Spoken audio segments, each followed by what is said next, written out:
Saksikan Setia di Hujung Ingatan pada 5 Syawal pukul 3 petang di Astro Prima. Setia di Hujung Ingatan mengisahkan tentang Azura, seorang wanita yang setia menjaga suaminya, Razlan, yang menghidap penyakit Alzheimer.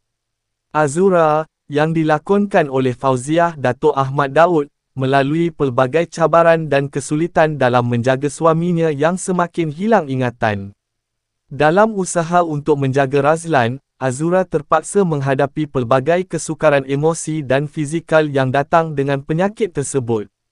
Konflik utama bermula apabila Azura dikejutkan dengan kehadiran seorang wanita bernama Rosa, yang mengaku sebagai isteri kedua Razlan.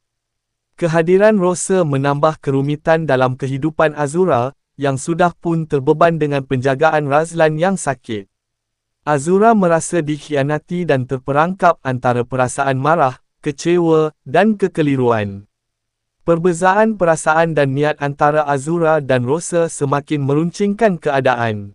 Ketika itu, Razlan yang sudah tidak mampu mengingat dengan jelas segalanya, menjadi korban keadaan dan kehilangan ingatannya, yang menyebabkan lebih banyak kekeliruan dan konflik. Kehidupan mereka akhirnya menuju ke arah sebuah nasib yang tragis bagi Razlan, yang memberi kesan mendalam kepada semua yang terlibat. Kisah ini penuh dengan tema kasih sayang, pengorbanan, dan ujian berat dalam perkahwinan, terutama apabila terpaksa berhadapan dengan penyakit yang meragut ingatan dan identiti seseorang. Setia di Hujung Ingatan mengangkat isu kesetiaan, pengorbanan, dan perasaan cinta yang tidak pernah pudar walaupun diuji oleh keadaan yang paling sukar.